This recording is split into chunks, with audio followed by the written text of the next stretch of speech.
Assalamualaikum warahmatullahi wabarakatuh. Waalaikumsalam warahmatullahi wabarakatuh. Innal hamdalillah nahmaduhu wa nasta'inuhu wa nastaghfiruh wa na'udzu billahi min shururi anfusina wa min sayyiati a'malina. من يهد الله فلا مضل له ومن يضلله فلا هادي له أشهد أن لا إله إلا الله وحده لا شريك له وأشهد أن محمدا عبده ورسوله الذي لا نبي ولا رسول بعده اللهم صل على محمد وعلى آل محمد ومن تبعهم بإحسان إلى يوم القيامة فقال الله تعالى في كتابه الكريم أعوذ بالله من الشيطان الرجيم بسم الله الرحمن الرحيم يا أيها الذين آمنوا اتقوا الله حق تقاته ولا تموتن إلا وأنتم مسلمون. Amma ba'd. Alhamdulillah, bersyukur kita kepada Allah Subhanahu wa taala. Kita masih diberikan kesehatan dan kesempatan sehingga kita dapat berhadir di majelis ta'lim ini. Salawat dan salam senantiasa kita bacakan kepada Nabi kita Muhammad Rasulullah sallallahu alaihi wasallam. Mudah-mudahan kita adalah umatnya yang tetap istiqamah, mengimani, mengamalkan, mendakwahkan sunnah-sunnahnya di dalam kehidupan kita sehari-hari. Amin ya rabbal alamin. Bapak-bapak, ibu-ibu, serta adik-adik sekalian yang saya muliakan, terutama hafiz cilik kita tadi ya, Fauzu Ar-Rafi tadi ya Pak Abdur ya. Mudah-mudahan Allah mudahkan untuk menghafal Al-Quran, dan kita doakan mudah-mudahan menjadi seorang hafiz. Amin ya rabbal alamin. Bapak Ibu sekalian yang dimuliakan Allah Subhanahu wa taala, sebagaimana tadi disampaikan oleh pembawa acara, kajian kita pada malam hari ini adalah hikmah di balik ujian atau musibah di dalam kehidupan kita. Bapak Ibu sekalian yang dimuliakan Allah Subhanahu wa taala, satu hal yang harus kita benar-benar pahami, yaitu selama kita masih hidup, kita akan selalu mendapatkan ujian atau cobaan di dalam kehidupan kita. Oleh karena itu,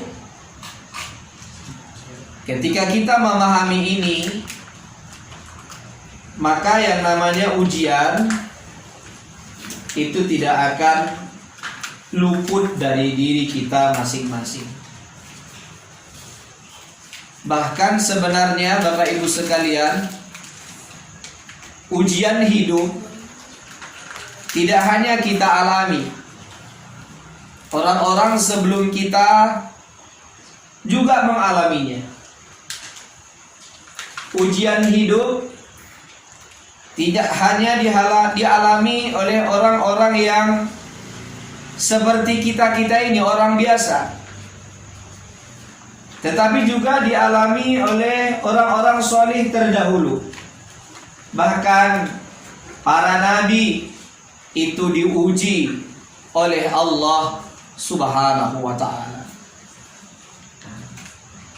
Jadi Bapak Ibu sekalian yang dimuliakan Allah Subhanahu wa taala, kalau musibah, bala atau ujian dalam bahasa kita adalah keniscayaan, maka kita juga penting untuk memahami apa hikmah di balik musibah atau ujian yang diberikan Allah Subhanahu wa taala kepada kita.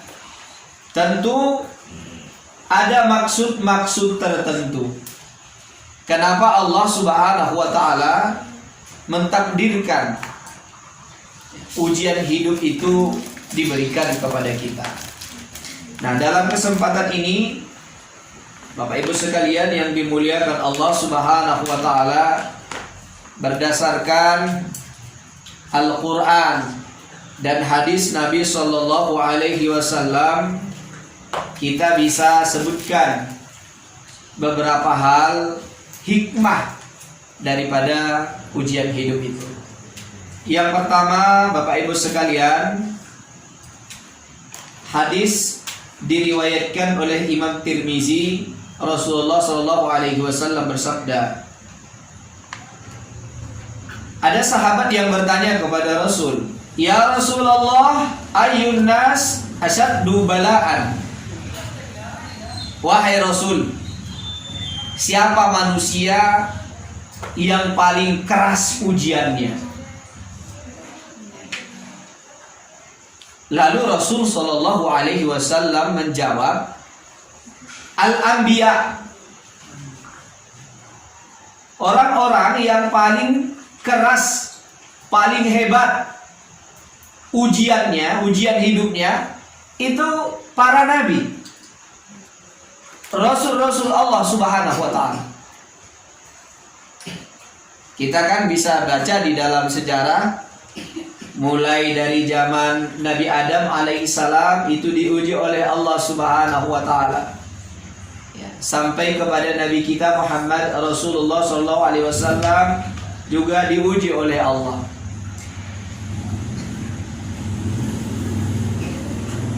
Kemudian siapa lagi? Nabi menjawab, summal amsal fal amsal. Kemudian yang lebih berat ujiannya itu setelah Nabi dan Rasul-Rasul Allah itu adalah orang yang semisalnya dan semisalnya, yaitu orang-orang yang soleh, meskipun mereka tidak berkedudukan sebagai Nabi dan Rasul, tapi mereka diuji oleh Allah Subhanahu wa ta'ala.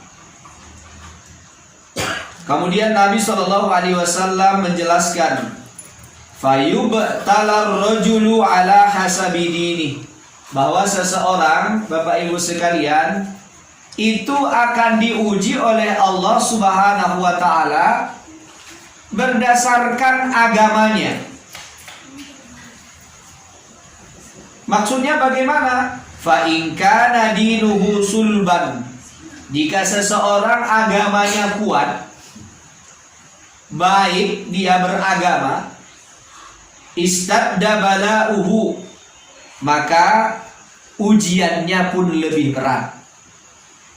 Maka tidak heran kita, nabi-nabi dan rasul itu ujiannya berat sekali, karena memang agama mereka kuat.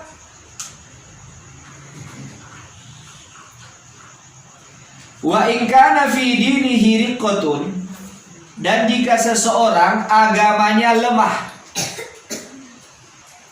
ubtuliya ala hasabi dini, dia juga akan diuji berdasarkan agamanya itu. Fama yabrahul bala'u bil abdi hatta yatrukuhu yamsi 'alal ardi ma 'alaihi khati'ah. Senantiasa seorang hamba akan mendapat cobaan hingga berjalan di muka bumi bersih dari dosa. Bapak Ibu sekalian yang dimuliakan Allah Subhanahu wa ta'ala, berdasarkan hadis ini, salah satu hikmah ujian hidup diberikan Allah Subhanahu wa ta'ala kepada kita adalah sebagai penebus dosa-dosa yang kita lakukan. Ini hikmah yang pertama. Bapak Ibu sekalian, banyak cobaan di dalam kehidupan kita ini. Di antara cobaan itu bisa kita lihat di dalam Al-Quran, surah Al-Baqarah ayat 155. A'udzubillahi minasyaitonir rajim. Bismillahirrahmanirrahim. وَلَنَبْلُوَنَّكُمْ بِشَيْءٍ مِّنَ الْخَوْفِ وَالْجُوعِ وَنَقْصٍ مِّنَ الْأَمْوَالِ وَالْأَنفُسِ وَالثَّمَرَاتِ وَبَشِّرِ الصَّابِرِينَ. Sungguh kata Allah, kami akan menguji kamu. Ini maksudnya benar-benar semua hamba-hamba Allah ini akan diuji oleh Allah Subhanahu wa taala menurut kadar keimanannya kepada Allah. Dari apa? Syai'im minal khauf, sedikit rasa takut, wal ju', lapar, wa naqsim minal amwal, kekurangan harta, wal anfus, kematian, was samarat, kekurangan buah-buahan, wa bassiris sabirin, dan berikanlah kabar gembira kepada orang-orang yang bersabar. Yang disebutkan contoh-contoh ujian hidup di dalam ayat ini adalah rasa takut, rasa lapar, kemudian kekurangan jiwa, yakni kematian, meninggalnya orang-orang yang kita kasihi dan cintai, ya. Dan banyak lagi cobaan-cobaan selain yang Allah sebutkan di dalam ayat ini. Semua kita, saya yakin Bapak Ibu sekalian, sudah pernah mengalami. Apalagi orang-orang tua saya yang sudah lama mengalami asam garam kehidupan ini, pasti cobaan itu sudah silih berganti menghampiri kita. Ternyata di balik semua cobaan itu, kalau kita ridho, ikhlas menerima takdir itu, maka Allah Subhanahu wa taala akan mengampuni dosa-dosa yang kita lakukan. Jadi Bapak Ibu sekalian, kita sebagai seorang hamba jangan berputus asa, berburu sangka lebih dulu kepada Allah Subhanahu wa taala ketika kita diberikan ujian dan cobaan hidup. Jangan berburuk sangka kepada Allah terlebih dahulu. Maka sebenarnya kita sebagai orang-orang yang beriman, ketika Allah memberikan ujian hidup kepada kita, kita anggap ujian hidup itu merupakan bentuk kasih sayang dari Allah, bahwa Allah akan menguji keimanan kita. Bukan Allah hinakan kita, bukan Allah azab kita. Sebab kalau ujian itu azab, berarti apa yang dirasakan oleh para nabi azab juga lah itu. Nabi Muhammad diuji oleh Allah, Nabi Ibrahim diuji oleh Allah, nabi-nabi yang lain diuji oleh Allah. Semuanya itu bukan azab, tetapi merupakan bentuk kasih sayang Allah Subhanahu wa taala kepada hamba-Nya.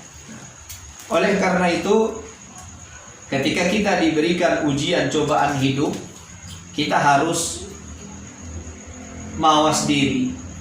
Artinya kita harus lebih mendekat kepada Allah Subhanahu wa taala. Bapak Ibu sekalian, mungkin pernah melihat anak yang dipukul oleh ibunya. Anak yang dipukul oleh ibunya. Ibunya marah luar biasa, lalu anaknya dipukul bertubi-tubi. Anak kecil. Kira-kira apa yang dilakukan oleh anak itu, ibu-ibu sekalian? Apakah dia lari dari ibunya? Enggak lari dia dari ibunya. Justru didekatinya ibunya, dipeluknya ibunya. Ya. Mestinya kita meniru anak kecil itu. Ketika kita diberikan ujian oleh Allah Subhanahu wa taala, jangan menjauh dari Allah. Lebih mendekat kepada Allah Subhanahu wa taala. Musibah corona ini, Bapak Ibu sekalian yang dimuliakan Allah, bila kita ikhlas, tidak mencaci maki, sebab musibah ini kan takdir Allah. Ketika kita mencaci keadaan yang terjadi hari ini, itu artinya kita juga mencaci apa yang telah Allah perbuat kepada hamba-hamba. Tapi kalau kita ikhlas, ridho, sembari tetap berusaha untuk ikhtiar supaya tidak terkena musibah ini, maka ini menjadi penebus dosa-dosa yang pernah kita lakukan.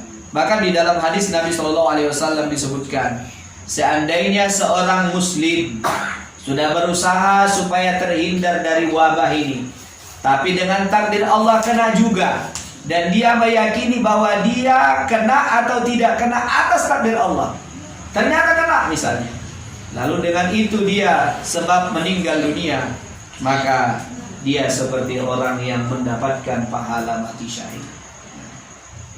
Bapak Ibu sekalian yang dimuliakan Allah, mati syahid itu berarti maknanya dosa-dosanya diampunkan oleh Allah Subhanahu wa taala. Bapak Ibu sekalian yang dimuliakan Allah.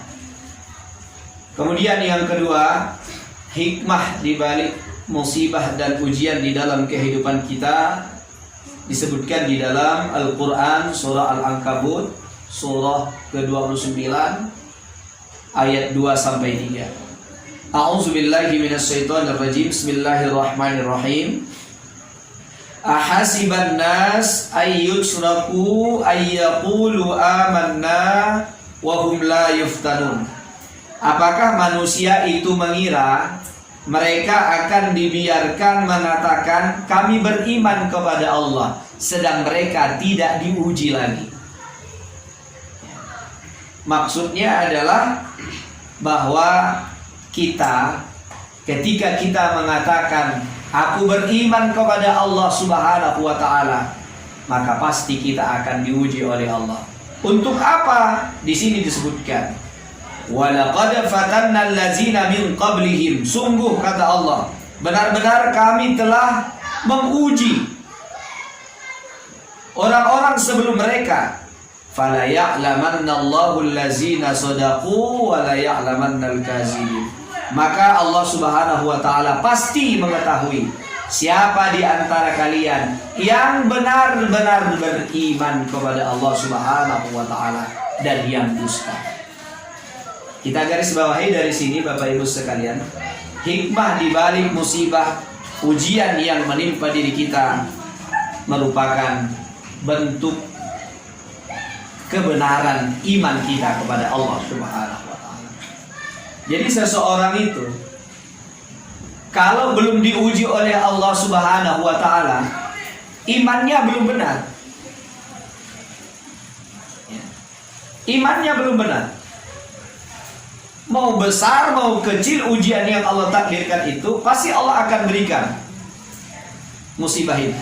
Tujuannya supaya ketahuan siapa yang benar-benar beriman kepada Allah, siapa yang dusta imannya kepada Allah. Sama seperti Bapak Ibu sekalian, kalau kita sekolah, iya kan Bapak Ibu sekalian, kan ada ujiannya Bu ya. Kira-kira ujiannya itu untuk apa? Untuk mengetahui siapa siswa yang paling baik, yang paling pintar, yang paling cerdas. Diuji dulu. Ada ujian tulis, ada ujian lisan, ada praktek. Ini juga begitu, ya.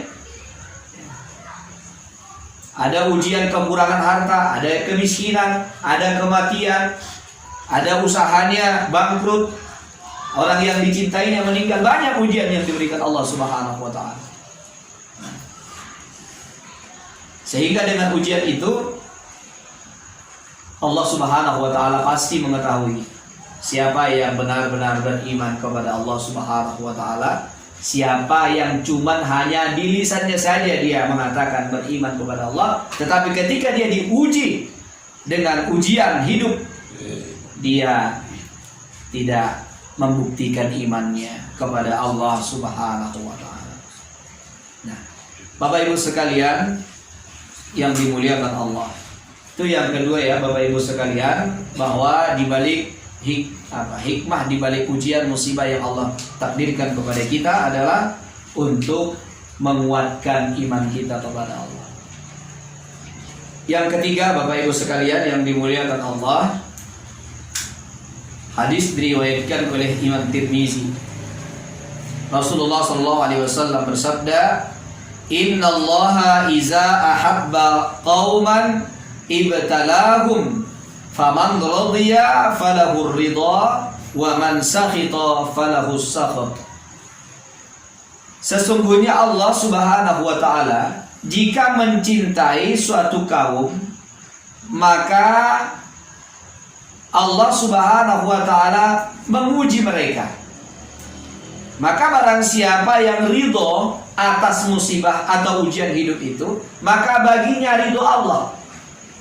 Dan barang siapa yang murka, marah, maka baginya kemarahan Allah Subhanahu wa taala. Hadis riwayat Tirmizi. Dari hadis ini, hikmah di balik ujian atau musibah adalah cinta Allah Subhanahu wa taala. Jadi ketika Allah Subhanahu wa taala memberikan ujian hidup kepada seorang hamba, itu salah satu bentuk cinta Allah. Bahkan di sini disebutkan, jika Allah mencintai suatu kaum, maka Dia berikan ujian hidup. Maka saya sebutkan tadi di awal, ketika kita ditimpa musibah, jangan berburu sangka kepada Allah bahwa Allah marah kepada saya, Allah menghinakan saya. Tidak. Bisa jadi dia adalah salah satu bukti Allah cinta kepada kita. Karena seorang mukmin ketika dia diberikan musibah, ujian di dalam hidupnya, dia akan semakin dekat dengan Allah.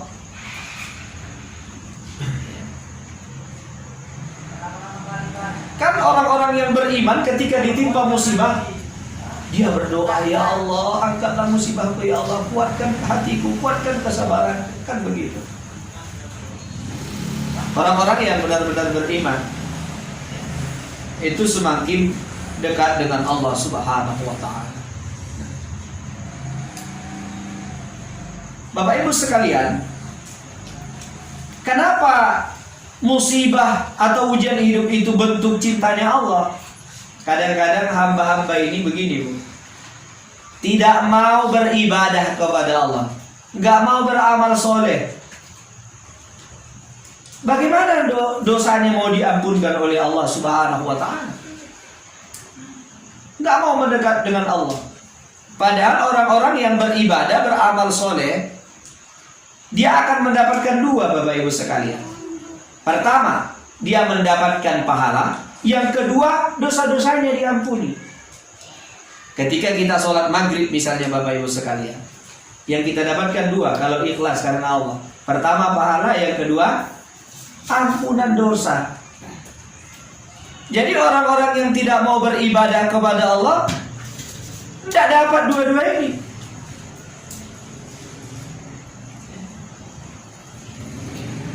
Lalu dengan cara apa supaya hamba itu mendapat ampunan dari Allah?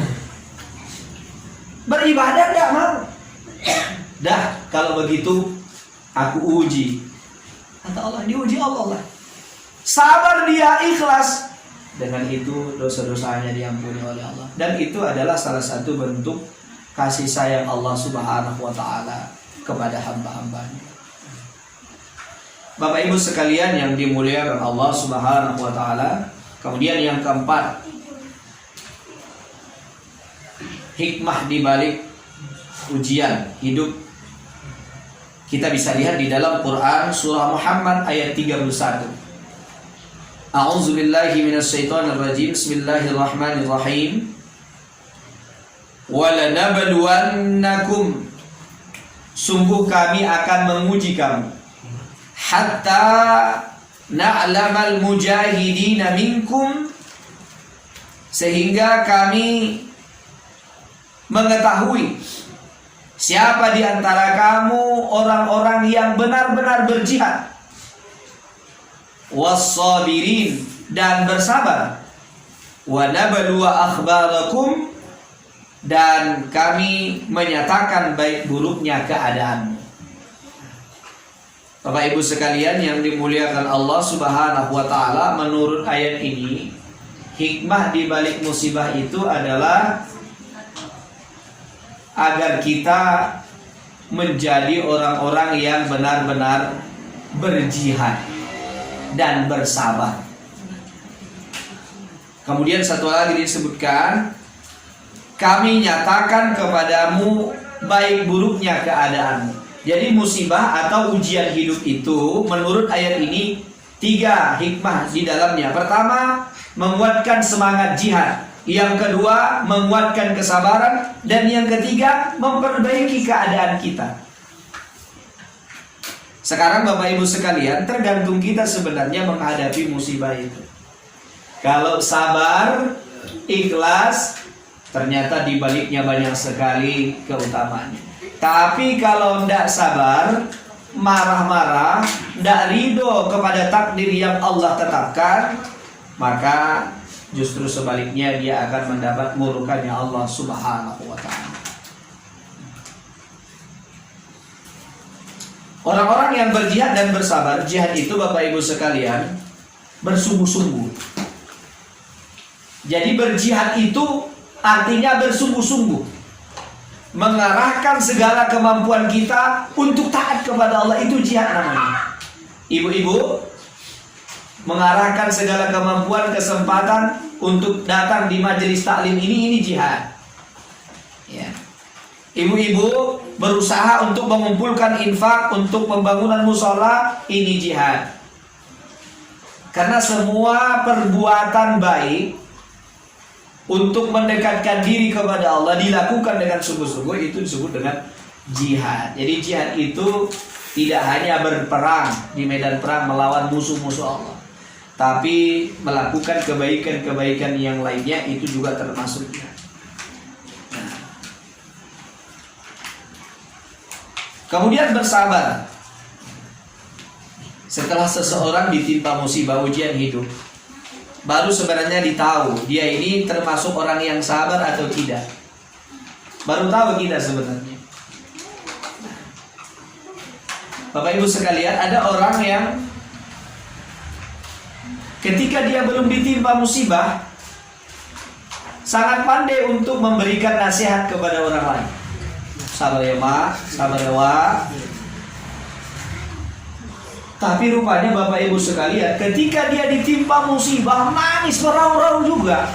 Di situ kita baru tahu, wah, ternyata ibu ini, si Anu ini, si Fulana ini belum bisa menjadi orang-orang yang bersabar. Kadang-kadang aneh juga memang di tengah-tengah masyarakat kita, ketika seorang suami meninggal istrinya, suaminya tak menangis, tak meraung-raung. Kadang-kadang orang malah berusaha, sedang pula aku tengok suaminya, tapi tak nangis dia, aku tengok dia. Padahal suaminya termasuk orang-orang yang sabar misalnya. Bapak Ibu sekalian yang dimuliakan Allah Subhanahu wa ta'ala, wa nablu akhbarakum, dan kami menyatakan baik buruknya hal ikhwanmu. Maksudnya Bapak Ibu sekalian, musibah, ujian hidup itu bisa membuat kita menjadi orang baik, bisa menjadi orang buruk apabila salah kita mensikapinya. Menjadi orang baik apabila kita sabar, ikhlas menghadapinya, menjadi orang baik lagi. Tapi kalau marah-marah, nggak ridho atas takdir Allah itu, maka dia menjadi orang buruk di mata Allah Subhanahu wa ta'ala. Bapak Ibu sekalian yang dimuliakan Allah, kemudian yang kelima, hikmah di balik musibah atau ujian hidup. Dalam Quran surah Al-Anbiya ayat 35, A'udzubillahi minasyaitonir rajim. Kullu nafsin za'iqatul maut. Tiap-tiap yang berjiwa merasakan kematian. Wa nabluukum bisyarri wal khairi fitnah wa ilaina turja'un. Kami akan menguji kamu dengan kebaikan dan keburukan. Berarti ujian itu tidak hanya yang buruk-buruk, tidak hanya yang membuat kita sedih, tidak hanya yang membuat kita menangis. Ternyata ujian itu yang membuat kita senang, bahagia, tertawa, gembira juga bisa ujian.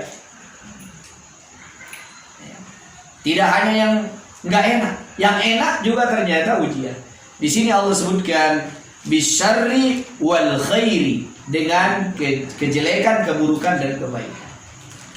Cuman kalau kejelekan kita harus bisa bersabar. Ketika kebaikan harus bisa bersyukur. Kebanyakan kita ketika diuji oleh Allah Subhanahu wa taala dengan yang buruk, yang menyedihkan, yang gak enak, biasanya kita bisa bersabar. Tapi ketika diuji Allah Subhanahu wa taala dengan yang enak-enak, yang baik-baik, di sini kadang-kadang manusia lalai, terlena, tidak bersyukur kepada Allah Subhanahu wa taala. Wa ilaina turja'un, dan kepada kami kamu kembali. Nah, Bapak Ibu sekalian, di sini dalam ayat ini hikmah ujian hidup itu, dibalik ujian hidup itu adalah mengingatkan kita bahwa kita akan kembali kepada Allah Subhanahu wa taala. Ketika kita kehilangan harta benda, mestinya Bapak Ibu sekalian, kita harus memahami bahwa itu bukan hak milik kita sepenuhnya, tapi punya Allah. Ketika kita kehilangan orang-orang yang kita cintai, kita harus sadar bahwa dia bukan milik kita, tapi milik Allah. Inna lillahi ma akhoza, milik Allah lah apa yang dia ambil. Walahu ma a'ta, dan baginya apa yang dia beri. Wa kulla syai'in 'indahu bi ajalin musamma, tiap-tiap sesuatu sudah ada batasannya, ukurannya yang ditetapkan oleh Allah Subhanahu wa taala. Bahwa orang-orang yang beriman itu aneh. Urusan orang-orang yang beriman itu paling aneh di dunia. Nabi SAW mengatakan, ajaban li amril mu'min, ajaib urusan orang-orang yang beriman itu. Inna amrahu kullahu lahu khair, karena semua urusannya baik baginya. Kita orang yang beriman, Bapak Ibu sekalian, semua urusan kita baik, bisa jadi baik. Bagaimana caranya? In asobathu syarra, kalau dia diberikan kesenangan, kegembiraan, syakara, dia bersyukur, fakana khairullah, itu baik baginya. Wa in asobathu dharra, dan bila dia ditimpa kesulitan, sabara, sabar dia, fakana khairullah, maka itu baik baginya. Kan cuma dua ini sebenarnya yang kita hadapi dalam kehidupan ini kan, Bu. Kalau enggak susah, senang. Itu aja. Kalaupun agak-agak senang, agak-agak susah, tapi kan udah ada susah senangnya di situ. Kalau enggak susah, senang. Kalau senang, syukur, alhamdulillah, baik, menjadi pahala di sisi Allah. Kalau susah, sabar, jadi pahala. Maka kata Nabi SAW, urusan orang-orang yang lain tidak seperti itu. Cuma orang yang beriman yang urusannya seperti ini, baik semuanya, nggak ada yang nggak baik. Tinggal kita Bapak Ibu sekalian, memang bilangnya ini paling muda ya, pasar lagi ya.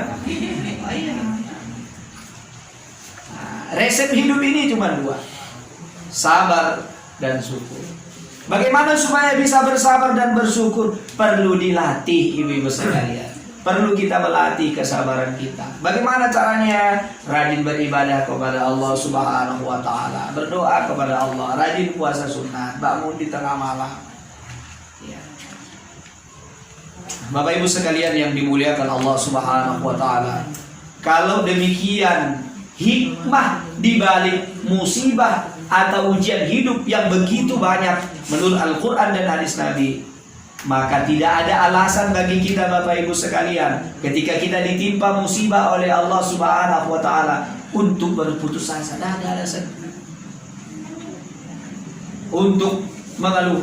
Kalau bersedih wajar, kalau menangis wajar, tapi kalau marah-marah ya, itu tidak wajar.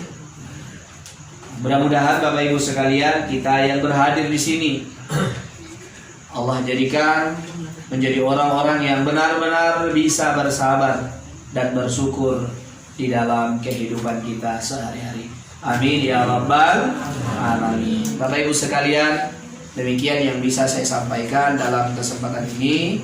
Mudah-mudahan bermanfaat. Nasrun minallah wa fathun qarib. Wassalamualaikum warahmatullahi wabarakatuh.